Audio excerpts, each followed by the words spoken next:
20 slides, and each slide is up for 20 seconds. And the performer or the speaker or the presenter does not have control over the slides. And it has gone from there to other cities and other places, and now, how many PECHA KUCHA? There's over 650 PECHA KUCHA organizations in cities around the world, and we've been doing one since our very first ubud pop-up in May of 2012. And we've done 15 of them here. Thank you, Tara and Odek, for hosting us again tonight. And thank you to John Alderson and the PECHA KUCHA organizing group who put the event on again tonight.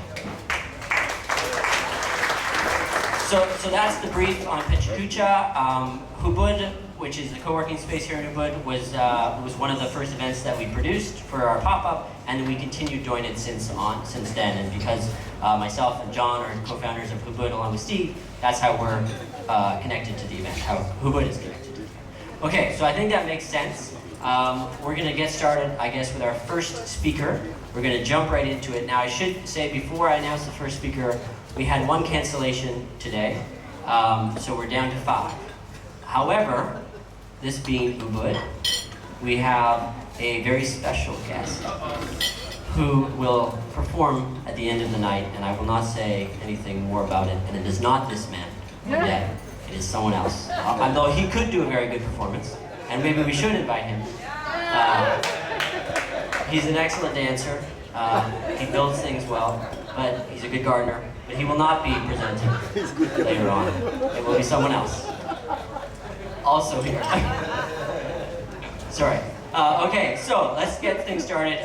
Johnny is our first talker. We also have 2 Johnnies who are presenting tonight, whose last names both begin with L and who are both magazine writers. So get that out of the way. That's you know about that now. If you're thinking about it, you can forget about it. So Johnny's going to talk. Johnny, his last name is Langen. How do you say it, John?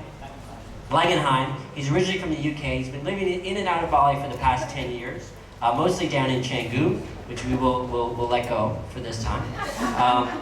And he's a freelance journalist, writer, who mostly writes feature pieces on the kind of human ecology area. He's also working on some film projects. And tonight he's going to talk to us about some of the work that he's been doing, or some of the writing that he's been doing on sea nomads, also known as sea gypsies, the last of the sea nomads. Johnny.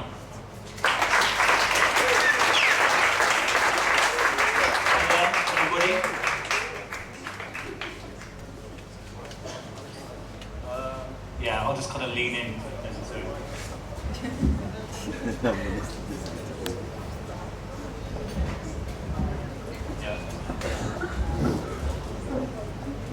Okay, that's cool. Everybody hear me? Yeah. Oh, whoa. Yeah, that's cool.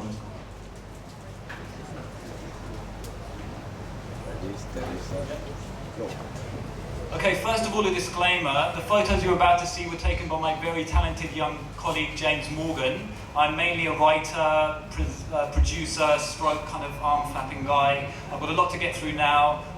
I'm going to try and keep up with myself. Okay, here we go. First slide. I was going too fast. This is Diana Votutihe. She was born on a boat like this, and she's lived at sea for all of her 60-odd years. I first met her in a group of about 15 other sea nomads sheltering near a mangrove off the north coast of Sulawesi. And it was a revelation, because 2 days earlier, I wasn't even sure if boat-dwelling Bajau still existed in Indonesia. So for centuries, the Bajau have wandered the waters between the Philippines, Malaysia, and Indonesia in the heart of the so-called Coral Triangle. But nation-states that have little time for nomads, so governments settled them on or near land. Today, most of them live in coastal stilt villages like this one. Torosiaje is a kilometre out to sea, making it quite unique. Old habits die hard. Pak Sender Bakuku, apparently over 100 years old, has led the Torosiaje Bajau when the tribe still lived on their lepa-lepa, boats that are just 5 metres long by 1.5 metres wide. I was told that he'd killed a man in single combat with his bare hands. He was very deaf because as a young man, he deliberately burst his eardrums so he could free dive more easily. This is Pak Mang from Torosiaje also, rocking his hand-carved wooden goggles. Believe it or not, they're good to 40 metres, and I think you'll agree they look kind of badass. So for the Bajau, the ocean isn't the undifferentiated wilderness it is to many land dwellers. It has an intricate topography that's hardwired, mapped into their beings. through direct experience and ritual. Sansang Pasangre is Torresiaje's resident dukun, or witch doctor. He told me that reefs, currents, mangroves, deep ocean rifts are all occupied by Penghuni Laut, spirits that have to be respected and appeased. There's a complex system of taboo known as Pamali, reflecting a belief system that's a syncretism of animism and Islam. Mbok Rohani has met Penghuni. One saved him during a storm. He's from the Tobian Islands in central Sulawesi, and at 79, on land, he's bow-legged and arthritic and smokes 40 filterless cigarettes every day.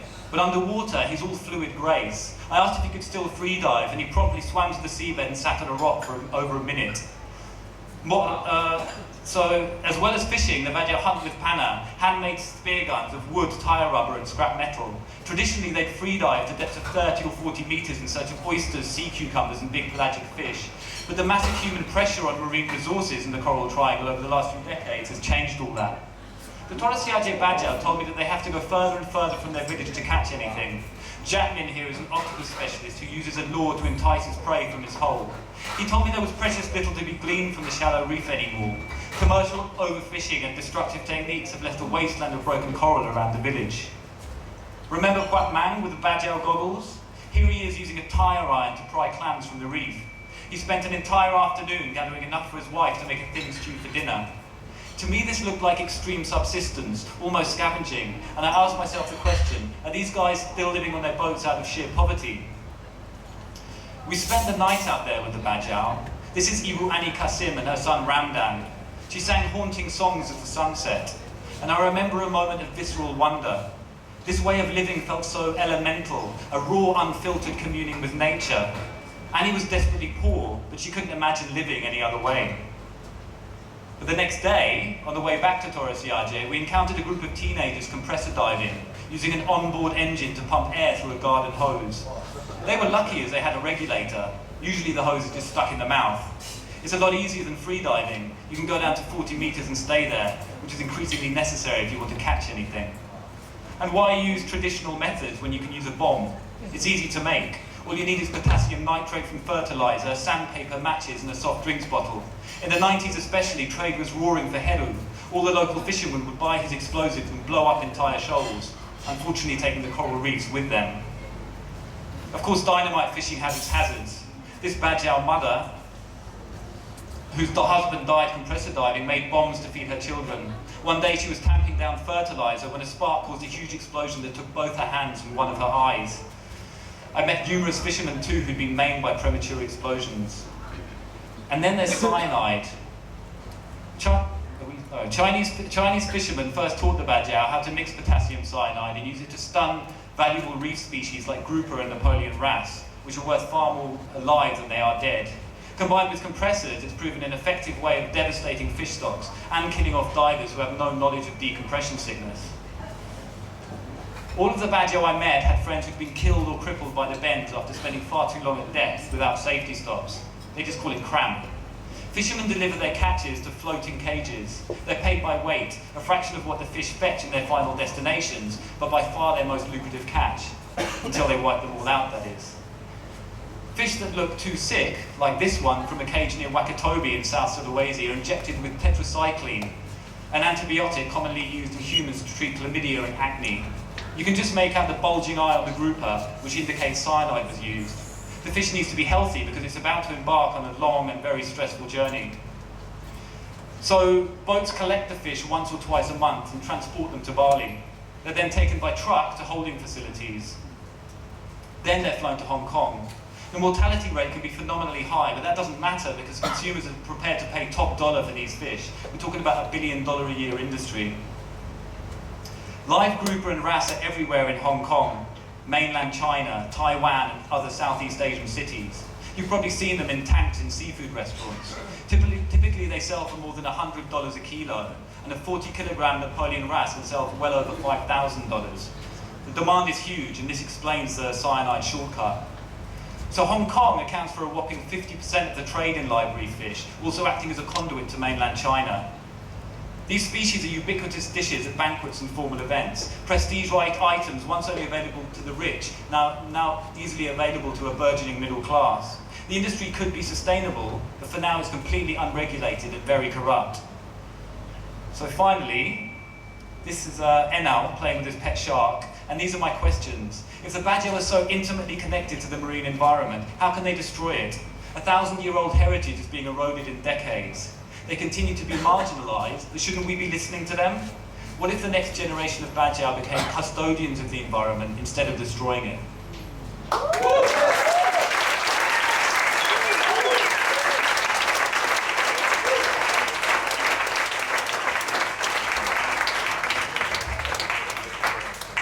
All right, thank you. Johnny, do we have any questions? So we usually have 2 or 3 questions afterwards. I have a question. Who did you write this piece for, and where could we read it if we wanted to read about this? Okay, for various different publications, one of which was The Guardian. So if you Google Guardian Sea Nomads, the story will come up. It's pretty much the story that I just told.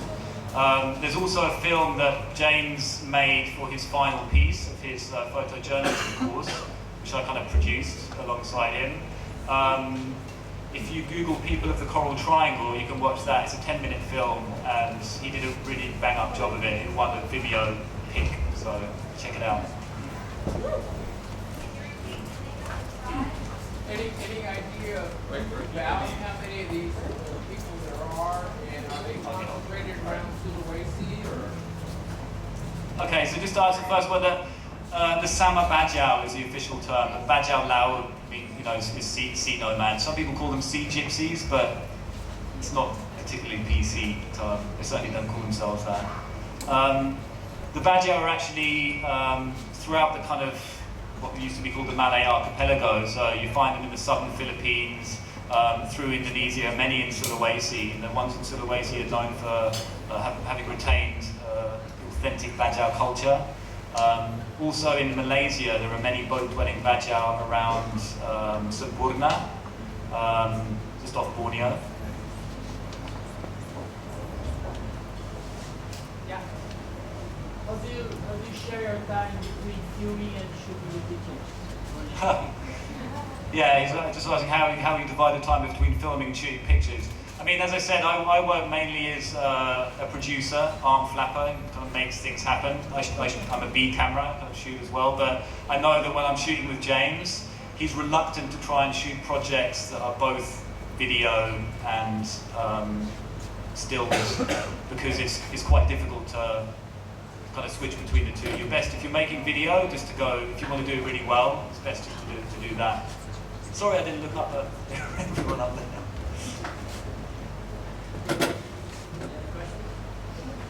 All right, thank you, John.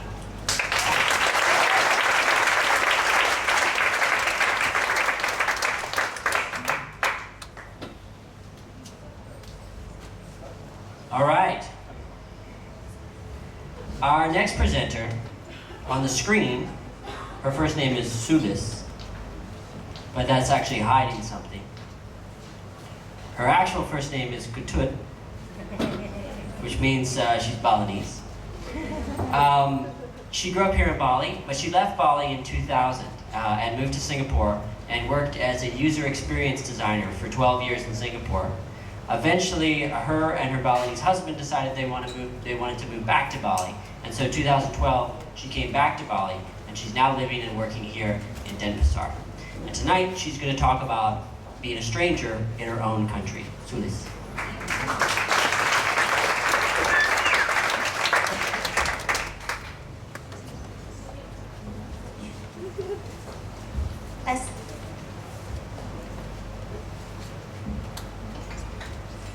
So, hello everyone, my name is Catto, which from the name you can tell that I'm a Balinese, and Peter mentioned that I'm a Balinese. So I was born and I grew up in Bali, and I moved to Singapore and I lived there for about 12 years until I moved back to Bali about a year ago. And when I moved back to Bali, I really wanted to do what I've been doing in Singapore. And what is it that I've been doing in Singapore? I'm basically a user experience designer, and usually whenever I say that to people, they'll have this confused look in their face. In fact, just yesterday, my mom asked me again, like, Sulis, what exactly do you do? Because my friend asked me and I can't explain it to them. But it's actually quite simple. So what we do is we go out, we observe people, we understand how they use stuff, why they do things, how they do it, how they interact with products or services, so that we can understand them very well and we can design the best products or services for them. And throughout the whole meeting up with people, we collect a lot of stories. And we formed these stories and we created what we call it design persona. This is how it's possibly looking like. And basically it helps you to connect with your customers in a personal level, in an emotional level, so as if you kind of know the customers very well. And when I moved back to Indonesia, my first client was from Hong Kong, and they wanted me to help them understand Indonesian customers.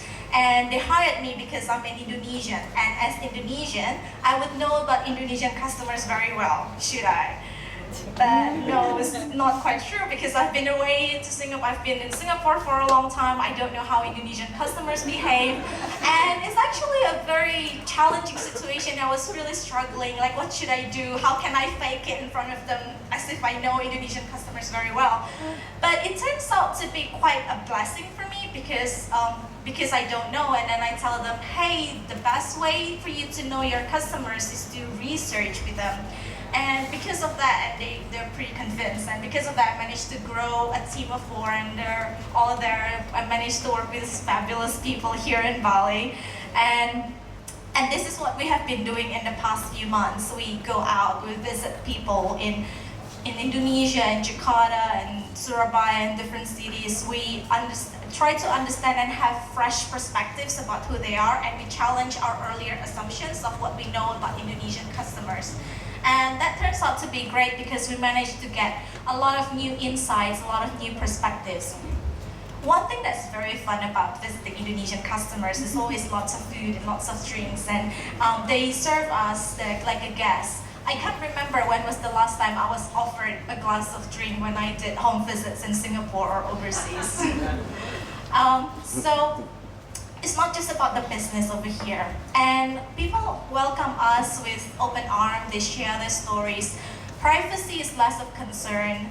They don't mind sharing a lot of stuff with us. And this guy, which face I have to cover because of ethical issue, he even shared his Facebook password with us when we did the interview. So it's just how general behavior with Indonesian customers, they're just less suspicious, they're more open, sharing and giving and connecting to other people is something that's more important, and privacy just comes second to that, and which is something that's quite different with how I used to when I was living in Singapore. Convenience store.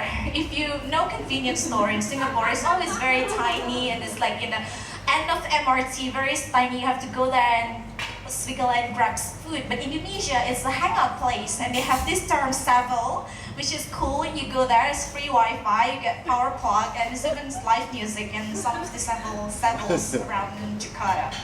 And that affects how people interact and use technology as well. They use technology first to connect to other people. Like we talk to a lot of people and we ask them, do you use internet? And they say, no, I don't use internet, I just use Facebook. So to them it's like quite different. And for example, Indonesians sometimes go to the extra miles to be seen good. For example, this lady, she has 3 phones with her, even though the phone is on installment, she's still on credit.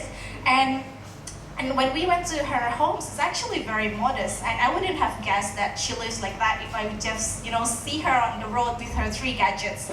And look at that, it's actually quite funny. It's called tongsis, which is tongkat narcis, which is narcissism stick. It helps you to take a very good selfie of yourself. It's actually quite shameful for you to use it, but people still use it because they want to look good in their photos on social media, right? This is another example of, we visited university students as well and tried to understand how to use technology, and we were there with our bule clients, and of course they don't want to be seen as not capable, and they're really trying to speak English because they don't want us to think that they can't speak English even though they're struggling so much. Another example of another project, they wanted to understand, hey, we have this design, we have this form. How come the drop-off rate in Indonesia is very high? What's wrong with it? What's wrong with the design? It must be it's not user-friendly. There must be something in it that you have to help us to fix.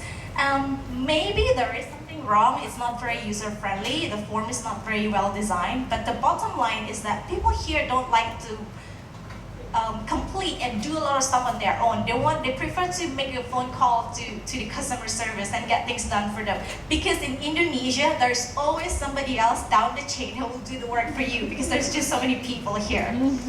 So those are the kind of things, and being away and coming back and feeling like a foreigner, a stranger in my own country feels like it's actually quite a blessing because I could see things in a fresh perspective. While if people would just live in Indonesia, I would think that is actually quite normal.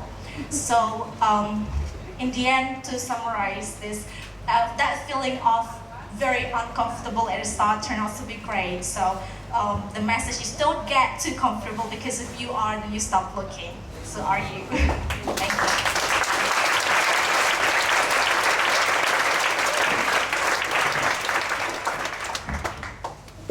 We could use some user design on this microphone. All right, do you have any questions out there? Yes? Are you a user interface expert here in Bali?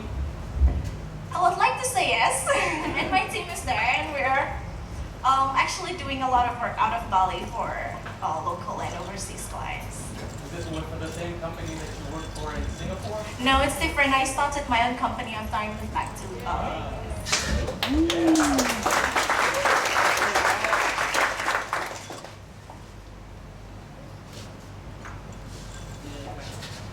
Can you tell us a little bit about the design service jam or the service jam that's coming up? Yeah.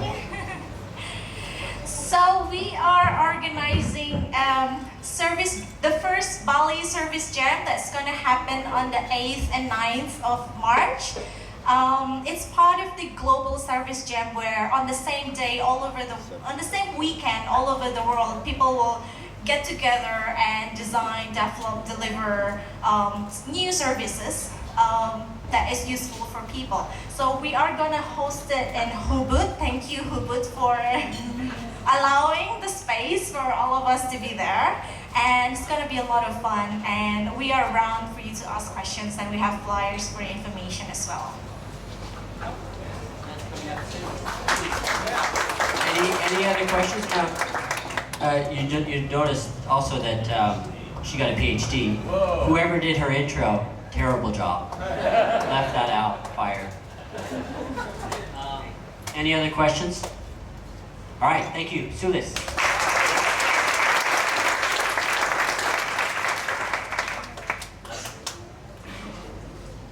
Okay, we have our second Johnny L. magazine writer of the evening now. But before we get to him, I want to give you a clue. I know a lot of you are really anxious about who's going to be our guest presenter at the end of the night. I'm going to give you a clue. This might help for some of you, it might not help for others. It's his birthday today. It's a he. There's two clues. It's a he, and it's his birthday, and it's not Ben McCrory. We're going to eventually eliminate everyone. Well, we eliminated half of the women, and we've eliminated Ben and Odette. So there you go. So you can keep thinking about it as the evening proceeds. Willing. You would be. It's true. Actually, no. Okay. All right. Johnny Lucas has been living in and out of Bali for 25 years. 15 years longer than our previous Johnny.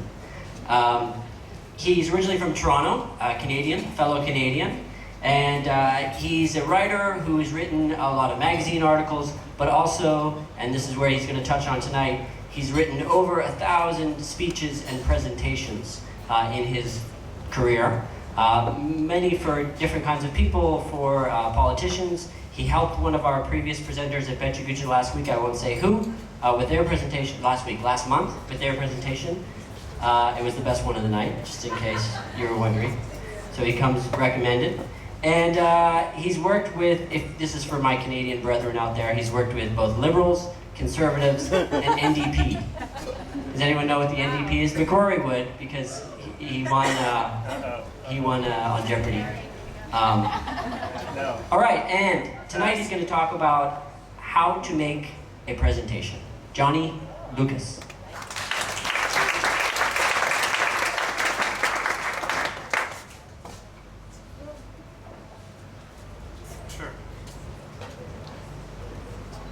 Sure. Where do you want it? Oh, probably. They want to see my beautiful face, don't they? On a mic, for heaven's sakes. Yeah, a month ago when a friend asked me to help, I was happy to do that. And last week I ran this presentation by her before I'm inflicting it on you. And she said that she thought it was fun and useful and where's the next slide? That's what you're supposed to be looking at. She said she thought it was both fun and useful. So if I achieve that with you guys tonight, I'll be very happy. This is where we're supposed to run out of time. Okay. This is a list of rules. There's a lot of rules about public speaking, and I get quite well paid to lecture people that they're not abiding by the rules. Great things happen when you break the rules. Really lousy things happen when you break the rules too. And it's much better to break the rules when you at least know them. One of the rules I can tell you is that you need structure. The structure that we all keep coming back to is simple, and it's this. Tell people what you're going to tell them, and then tell them you told them. If you find something better than that, call me anytime. It's important to know your audience. If you're a politician, you're going to give a very different speech to the party faithful than you are at a press conference, to a general audience, or in Parliament. Think about this carefully and figure it out and accept the fact that you're not going to be able to please all the people all the time. For example, if your audience knows your subject very well, don't waste time going all over all the little details that you all know. This is a very common mistake. On the other hand, if the audience doesn't know your subject at all, don't waste time with minutiae that's only interesting to people in-house. You've got to separate that. This is a short format, but you're always short of time. Let's assume that you're an interesting, complex person and you have not quite yet achieved complete Buddhahood. Therefore, your motivation is going to be complex and mixed. You're going to want something out of this for whatever you're doing. That's not bad. Just be really clear with yourself about what that is. Possible reasons would be to sell something, we've all seen that, to get votes, to start the conversation, or to find collaborators. Whatever you do, be clear about your motivation, because everything you do in your speech should kind of lean up against that. You are the master. It's about your subject. If you're not sure that you want to sit up and take control of the room, don't. Wait until you're ready. On the other hand, you are not the master. It may be about your subject, your area of expertise, but it's not about you personally. Give them a little bit less of you than you think they can take. That makes you look modest and they want more. You give them too much, and you're an egocentric jerk, and that's bad. By the same token, shorter is better. First of all, people have a short attention span. But if you give people a little bit less than they can take, they come back wanting more, which is way better than having said, oh God, that was too much. Know your strengths. Some people project warmth and you just want to believe them immediately. Some people have a known and established credibility, and some people are just naturally entertaining. I'm none of these, by the way. Remember that preparation is not evil. Winging it is disrespectful to your audience. When I write for others, I allow a minimum of well-paid time, 1 hour for every minute of speaking. And learn some basics. Remembering some of these points that I'm going on about tonight will help you. You're allowed to reject them. For example, one really basic thing, how many words a minute do you speak? So few people know this. Does anybody know? We've got 9 seconds, you can tell me. Yes? 487? That man gets a prize. The answer is the general answer is 150 words a minute. Therefore, in this 20-second time slot, you can get about 50 words comfortably. more if you talk so fast we can't take it in. This segment was 44 words. Which is interesting for the next point. Write it out in full. Get over that writing it out is bad and will make you spontaneous, not spontaneous. The exercise of writing it out will help you remember and help you understand. You may never use it, but you will be much more comfortable knowing it's there, and if you start to choke, you can fall back on it. Say it aloud. This point is so simple and not everybody does it. Before you inflict on your speech on somebody else, rehearse it. I do not know of one single case where somebody has said their speech aloud to themselves and not made changes for the better. One small point is the order in which you reveal things to people. Start with your second most important point, and then work down. 3, 4, 5, 6. End with your most important point. Don't blow it at front, end with your most important point. This is my second last point, so you know that the next point is the most important. If you forget or blow off everything I've said tonight, remember this one. Clearly articulate no more than 3 points. Designate these as your key messages and make everything you say relate to them. So my 3 key points tonight were: be yourself, that's Kermit, be ready, and be clear. These points often conflict. You have to balance them. It's a little bit like adjusting the color on a TV set. But that's the art and that's the fun of it. And that's the end. Do as I suggest, and people will not always like what they hear. In fact, if you're clear with people, you've given them permission to be clear with you that they get it, but they don't like it. But if your goal was to be understood, I really believe these points will help you do that. So thanks for your attention.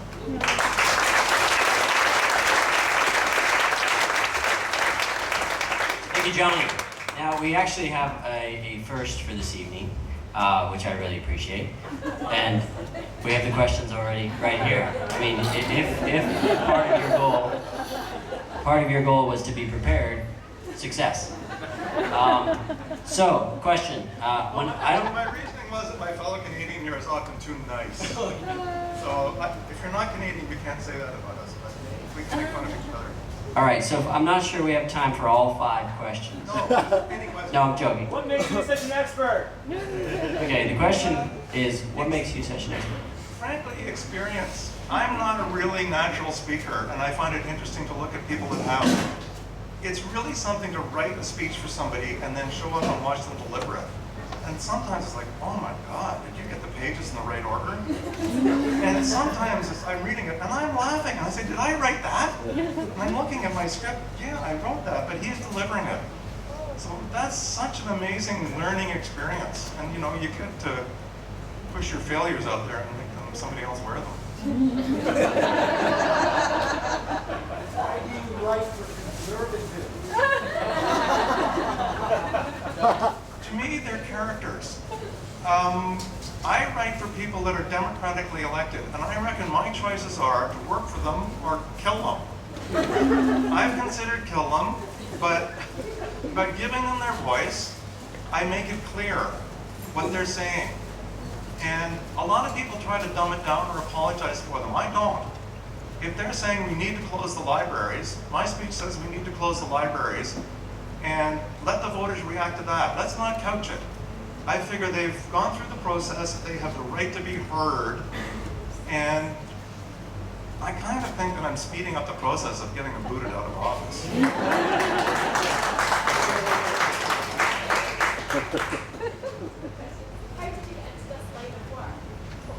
Oh. The question is, how did you get into this line of work? There was a woman that my friends were trying to set me up with romantically, and it always didn't. She arrived early at the party, and I had to arrive late. She finally invited me for lunch. Turns out she was a speechwriter for a politician, which I had never heard of. I thought that was interesting. So I went back to her office and blah, blah, blah. And she looked at me and she said, I have to do a speech for Thursday on the future of administrative tribunals. And I'm glazing over, I don't know about this. And she looks at me and she says, can you do it? And I was about to say, well, I don't write speeches. And then she said, pays $1,000? And I said, yes. Truly, that's how I got into it. And I went into a moment of panic because the guy I phoned up to ask about it, he said, oh, great question. You know, the Attorney General is speaking in 2 weeks. That was my speech. Ask me after that and I'll tell you. So I went to this thing called the library and nobody else had tried that, so I don't know. How much of the genius behind Obama do you credit to the actual speechwriter? So the question is, how much of the genius behind Barack Obama do you credit to the speechwriter? The speeches that we identify with a major politician like that, he spends a lot of time with. He'll work with the speechwriter, but they're his ideas. It would be much more his guts than the speechwriter's guts. The speechwriter would help, but it's not like an architect, you see that. It's more the architect than the owner. In this case, it's the owner. I would think it's probably 80% him. Yeah, at that level and for the major speeches that we know. Yeah, thanks. Oh, we have one more. Sorry, see ya. Do you feel that this should be applied to every people and every culture? Because I feel sometimes people have a different way of expressing themselves, a different way of... We have a European question.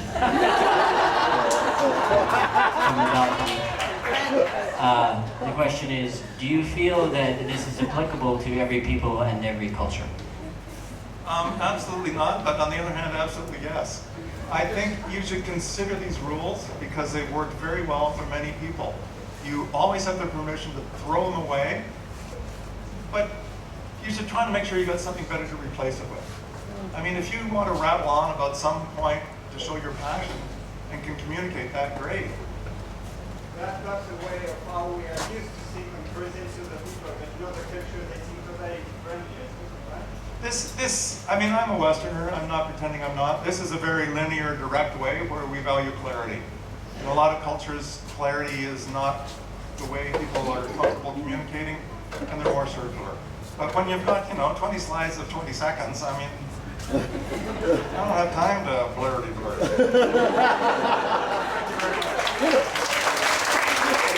Thank you, Johnny. Okay, this is normally, actually this computer's almost out of batteries. Yeah.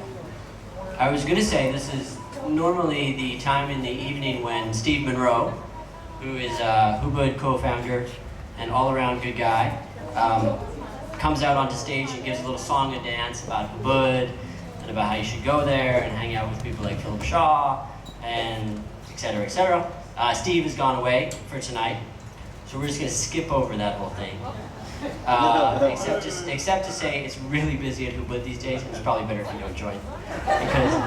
Because this guy is starting to get, why are there so many people? Why are there so many people? So just stay home, or work from home. You can figure out the internet, it's all good. You can come to our events. We need people at the events. And we do have, as you saw, the design service jam coming up in March. And in April, we're going to do a startup weekend, so you can keep your eyes open for those things. And we are going to do, 1 month from now, a special Bali Spirit Festival PECHA night. So keep your eyes open for that. Do we have the date for that? Oh, there it is, 17th of March. Right behind me. Okay, so we are going to charge ahead with our fourth speaker of the night. Are we good? We got power? Okay, our fourth speaker of the night is fairly fresh off the boat here in Bali. He's only been around for a couple months, but he's another PhD. So we'll let that slide. He's originally, he's from the US, where he is a professor of environmental studies, but he looks at it from a social scientist point of view.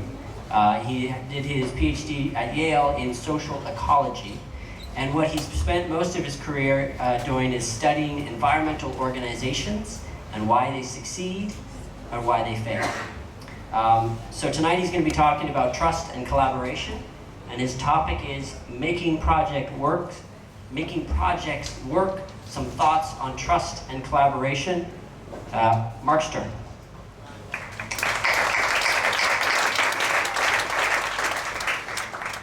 And this was part of the presentation. This was planned. This is trust and collaboration going on at the same time during the intro. Thanks, man. Thank you for trusting John and team. All right, well, thanks. I hope to share kind of a small idea about a big picture issue that a lot of us deal with. So I'm going to be talking about projects, and in particular, I want to talk about big projects that require collaboration between multiple people to bring on multiple skills, multiple relationships to solve big problems. So you can think about this in terms of your own projects you might be working on, whether they be business or whether they be collaborative projects or big social projects like getting rid of the waste in Bali or something like that, dealing with something like that. So maybe there'll be some gem in here to help with that. So I want to talk specifically about how do you make collaboration last. Did we click it forward? Oh, there we go. I want to talk about resilient collaboration. So what that means is these collaborations that last a long time, they can weather the storm, so to speak. And in order for that to happen, the people in the collaboration need to be able to learn together and innovate together. So they need to have really good relationships, right? So my background on this comes from about a decade and a half of studying environmental problems all over the place, in the Caribbean, South America, North America, South Asia. And in all the studies that I run, when I look at what leads to the outcomes of environmental projects, one factor blows away all the others. This is statistical too. I've got numbers, right? P-values. And that factor overpowers economic concerns, it overpowers technical challenges, it overpowers ecological concerns. And yeah, you guessed it, it's trust. Whether the people involved, no matter where or how they're involved, whether they trust the other people who are working on the issue. So hopefully we can all relate to this. This should make some sense. So I want to ask you to just think of a scenario, maybe today, maybe just recently, where you had to make a decision on whether to trust somebody or not. Maybe you were getting into a cab, maybe you were going into a little room to get a massage, or who knows what it was, you were doing a business transaction. How did you decide to trust or distrust that other person? I'll be quiet for a second, you can think about it.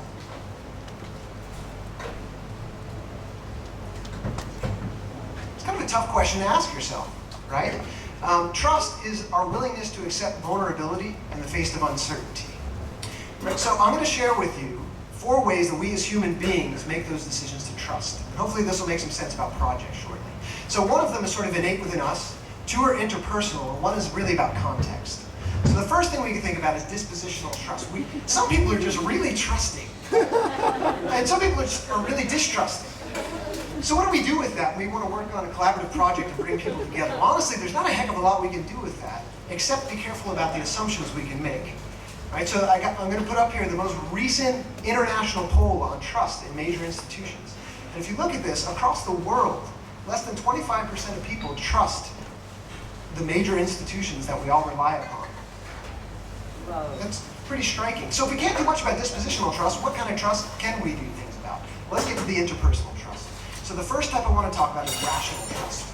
All right, and this is probably the way most of us think of it, trust. It's very calculus-based. We're trying to predict how the other person will act. We're evaluating the outcome, and if the outcome's good for us, we trust. All right, so this is based on consistent performance of that person, whether you know something about them, what kind of information you have. So if you want to bring this into your own collaborations, you need to perform consistently. You need to keep your promises, and you need to be good at what you do. Right? So this is all obvious stuff. We kind of know this, but we also know that we're not always very rational. We make decisions irrationally all the time. We make them based on emotion a lot. So the second type of interpersonal trust I call affinitive trust. It's based on affinity, right? That's just whether you like someone. And this can come about in all sorts of ways. Maybe you had a positive social experience. Or maybe someone looks you in the eye and it just sounds like they're really interested in what you have to say. Or maybe you have some friend of a friend or something like that. So you're really not evaluating the outcome here. You're evaluating just your feeling toward that person. So what do you do with this if you want to do collaboration? Well, it has a lot to do with active caring, listening, and actually responding to people's concerns, right? Having that real dialogue and social interaction. So I put this quote up here for you to just consider. How many of us are guilty of listening with the intent to reply, rather than with the intent to understand? Right? I'm guilty of it all the time. It's really bad for affinitive trust, okay? So we have this interpersonal trust, and I have these 3 sort of fancy words up here: benevolence, ability, and integrity. What it means is, be a nice person, be good at what you do, and make your actions match your values, right? That's the integrity piece. And it's also good to have a barbecue every now and again to build up the social piece, right? Okay, so that's interpersonal trust. There's a different type of trust that I want to talk about also. It's systems-based trust, All right, if we're creating a project in collaboration, we create a system. These are the rules and procedures that we create. Now, if we trust in that system, we don't need quite as much interpersonal trust because the system protects us. Right? But there's a couple different types of systems. Some systems can erode trust and sort of eliminate the need for it, and others can catalyze trust. So if we think about how a system's created, systems that are coercive or mainly about enforcing regulations don't really breed a lot of interpersonal trust. So if something happens to the system and it goes away or enforcement's defunded, you're kind of dead in the water in your collaboration. So what kind of systems actually promote that interpersonal trust, which is so important? Well, they're typically systems which are collaboratively built, where people come together and they make the rules together and they agree upon it. They're transparent, so everyone knows what the decision-making process is. They seem fair, and people are empowered to change the rules collectively if they so see the need. So what do we do with this? We've got these interpersonal trust and systems trust, and I want you to think about it just like an ecosystem for a second. All right, so an ecosystem has lots of parts, and we know they're all interdependent. Think about pollinators. This is a really easy metaphor. There's lots of different pollinators, right? Bats, moths, bees, birds, etc. And we kind of need them all, because if we didn't, we wouldn't have flowers and fruits that we like to have. So if bats were to disappear, that would be a real bummer. We wouldn't have a lot of night-blooming flowers. So we need diversity of different forms of pollination. But we also need some redundancy, because if bats do disappear, well, maybe moths can keep some of those flowers going. So the system will change, but it won't crash. Make sense? Okay, so that's the idea of a resilient ecosystem. What's the idea of a resilient collaboration? It's very similar. You think about these forms of trust. So in a collaboration, we all know there's turnover all the time, especially in a place like this where people are transit, right? What happens when someone leaves and you lose interpersonal trust? Well, if you have that solid system, it can buffer you enough such that you can rebuild the interpersonal trust. We also know that systems change all the time too. A law or policy will change, or a company goes bankrupt. Well, if you have those interpersonal forms of trust, that can get you through while you rebuild the system, right? So that's my main point, is to think about, if you're building some sort of collaboration, think about all of these things at the same time. So my other point is, you can't really fake trustworthiness, right? Trust really emerges from you and the systems that you create. Thank you.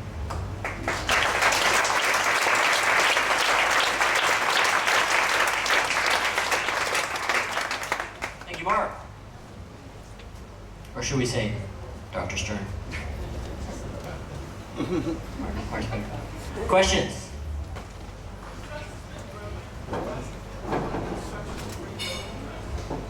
The question is, when trust has been broken, what are the structures of rebuilding trust?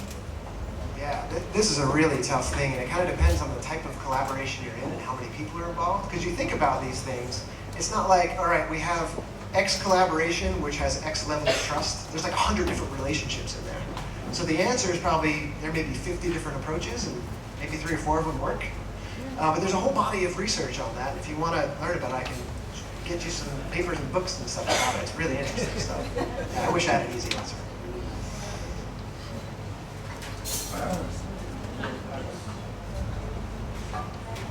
Yes?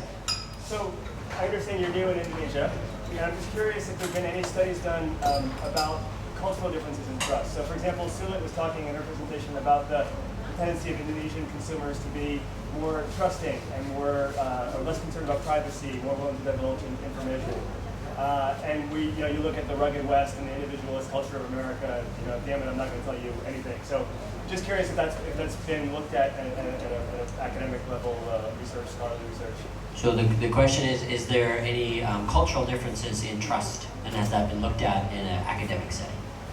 Yeah, absolutely. And I've looked at it across cultures as well. So when you look at the macro level, yeah, there's a lot less trust in places where, like in the United States, where the social media is so powerful and the media is so powerful, where it's sort of almost a selling point to create distrust. So we see a lot of that coming down from politics. We also see it a bit more by people who've been, this maybe doesn't fit Indonesia, I'm still learning about it, where there's been a lot of imperial colonialism, right? Distrust of outsiders. So I've seen that a lot in my work. I work around national parks. So where people have had a national park kind of placed on top of them, it's very difficult for them to trust the managers of that park if they've already been subjected to some sort of extractive colonialism.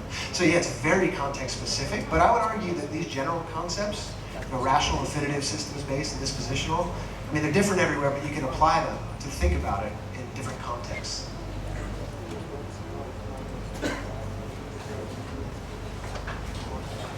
questions? Okay, thank you, Mark.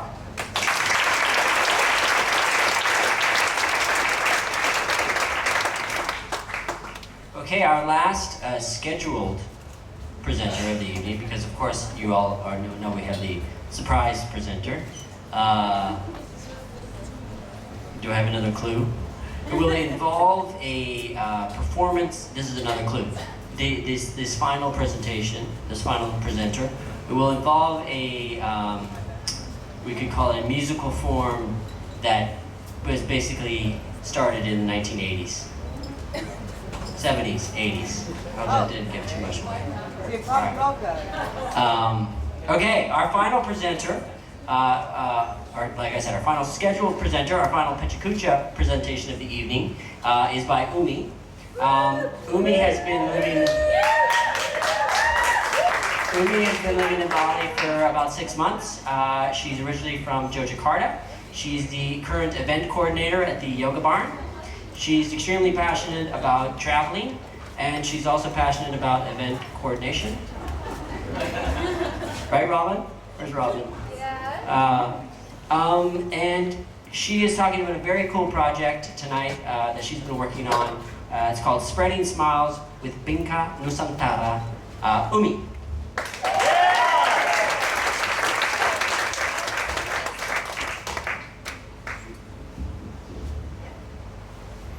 Wow, it's scary.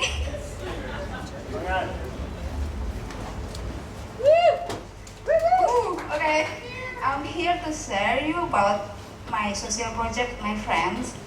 We call it Bingkai Nusantara. It means, Bingkai means frame, and Nusantara is another name of Indonesia. So maybe if you call it in English, Indonesia in a frame, or Indonesia frame, I don't know, something like that. So, why family? It's about the family picture actually. So we giving away the family picture to the whole family. So the title in that is Arti Keluarga di Indonesia. It's bahasa. So it's the meaning is the family, the meaning of the family in Indonesia.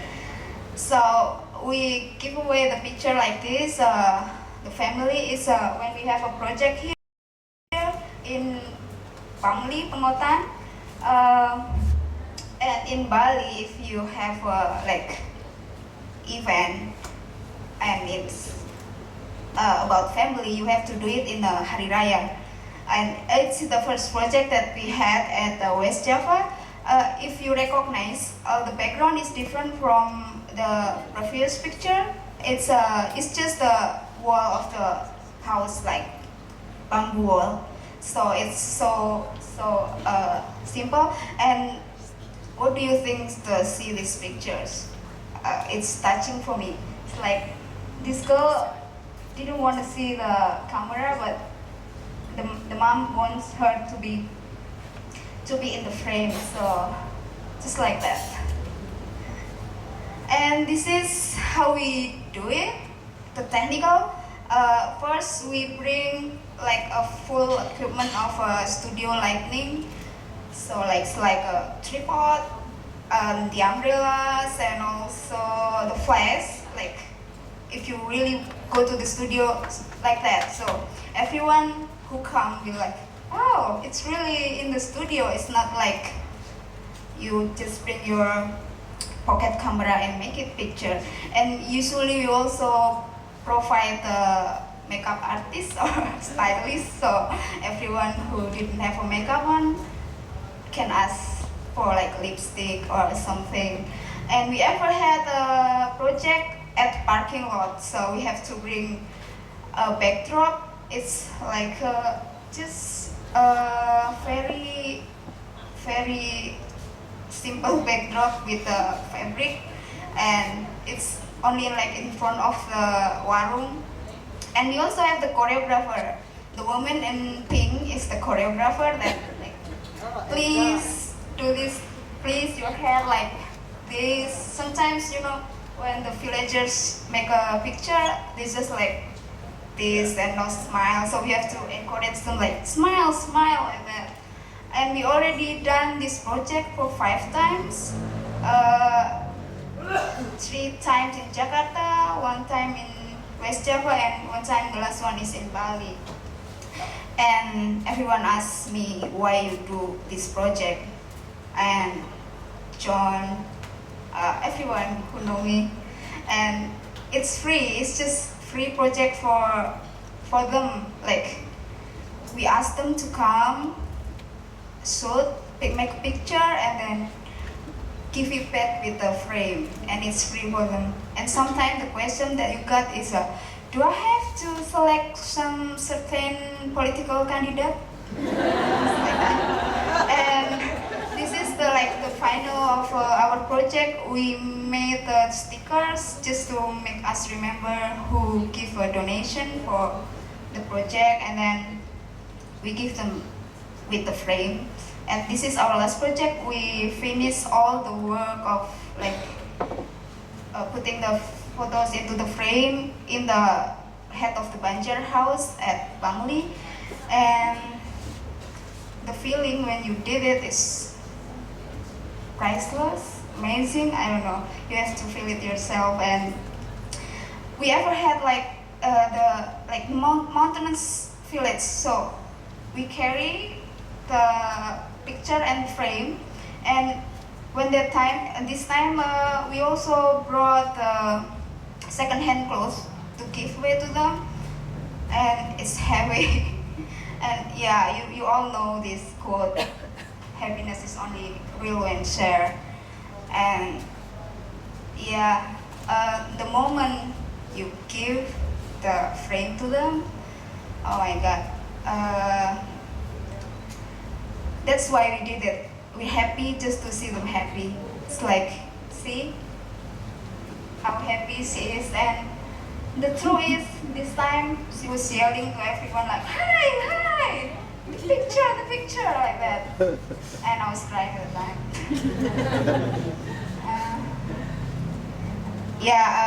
On the last project, we go around the village, and they were not home, so we just put the picture. It's just cabinet was itself, like in front of their house, and they were going to the field. And do you see how they hold the picture? It's like it's my treasure, precious, and the face of the pride. Proud. Like you can see how they really hold the picture with the heart. That your family is your heart, and that's why we do it. And at the first time, actually, we don't think about this. We just let's do it. Why not? Yeah, if you want to know more for the project is PKN17 maybe soon we will have a website. I don't know. But all the information is there, but it's in Bahasa. But picture is global, right? Thank you.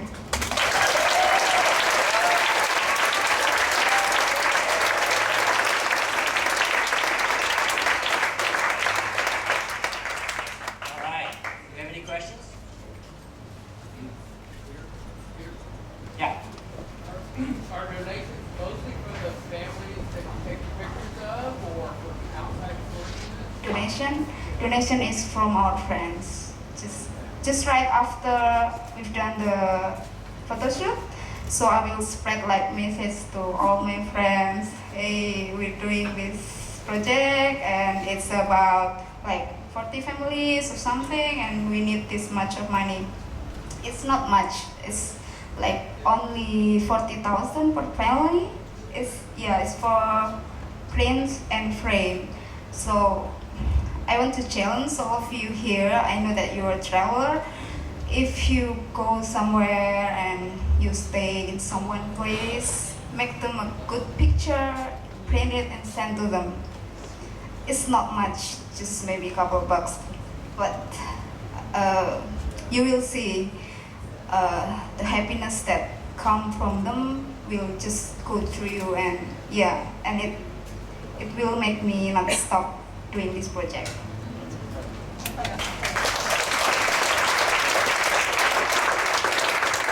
We have a question over here. Okay, can we donate also work? Like I'm a photographer and I would love to donate my work and... Sure.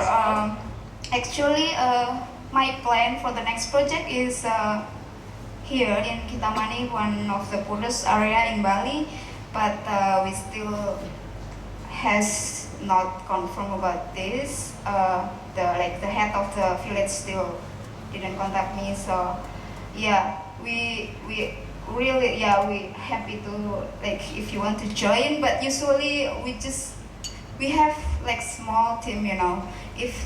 If a big team is like, hey, what are you doing here? Are you tourists? But if small team that 2 photographers, 2 choreographers, and then 1 photographers for the event, and then 2 for make a note and something.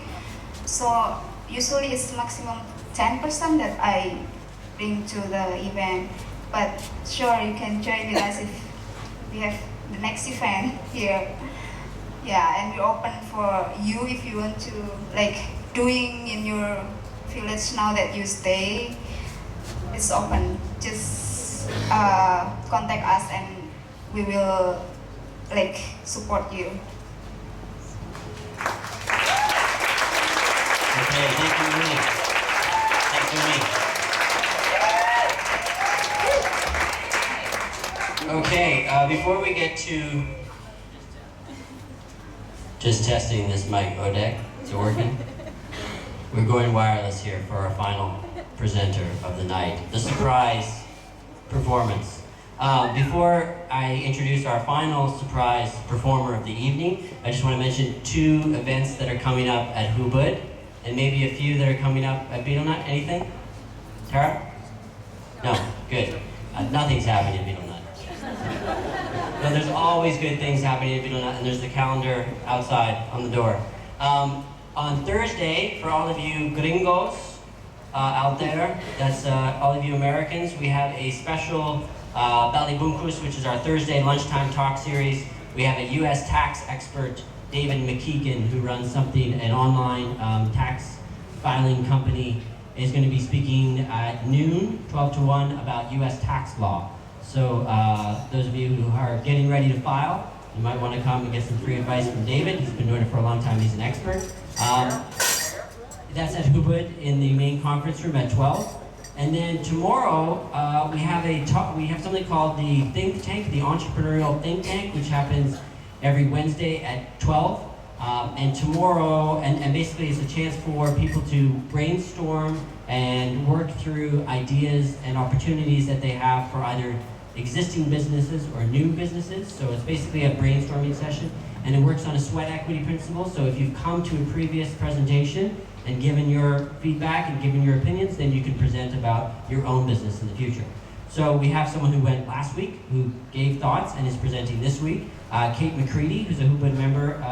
She's from Melbourne, and she's going to be talking about a new idea she has about shifting entrepreneurial culture to be more inclusive, collaborative, and nurturing, creating better masculine, feminine balance in the entrepreneurial world. Men are invited, but she's specifically looking for women who are interested in entrepreneurship to come out. And she's right here if you want to talk to her. And that's tomorrow at noon at ubud. Okay, our final surprise presenter of the evening, some of you might have guessed, is a rapper. He is grew up in Canada and the United States. He lived in ubud for a little while. He left, and he's just back, fresh off the boat. And this was not planned. It is his birthday, that's true. And he does raps, which he calls sort of gift raps, and that's, so he will come and perform something to your friend or family or whoever it might be, based on a theme that you have. So tonight he's going to do a rap about this evening's PECHA night, and here he is, Matthew, the rapper. Oh, sorry. I'm going to try that again. Matthew, the rapping professor.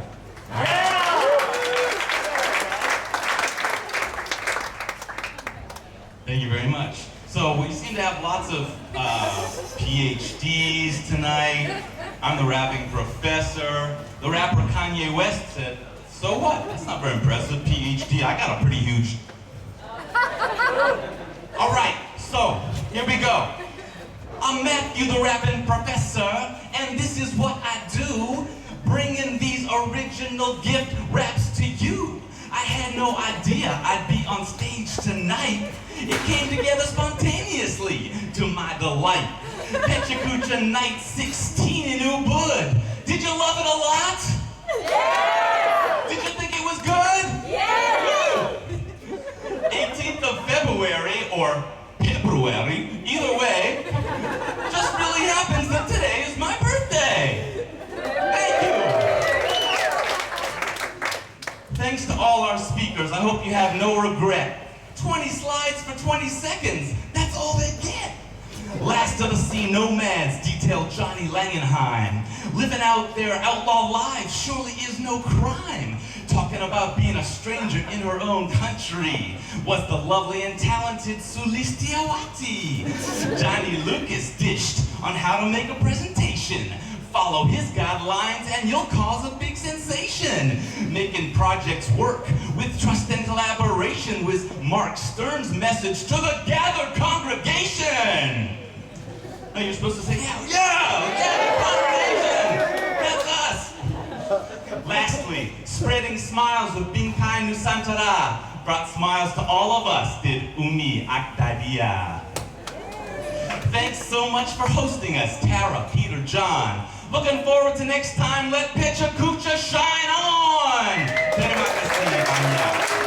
Merci beaucoup. Thank you very much. The rapping professor. Thank you, man. Okay, we're gonna do PECHA again. Are there any questions for the rapping professor? How do you hire him? What's your email? rappingprofessor@gmail.com. Of course. One F, two S's. Okay. Great. All right. Thanks everyone for coming out. Stick around, get a drink. betelNut supports us by putting on the event, so it's great if you can have a drink before you go. And all the speakers stick around to chat. And our next event is going to be in 1 month, the special Bali Spirit Festival. Thanks a lot. See you next time.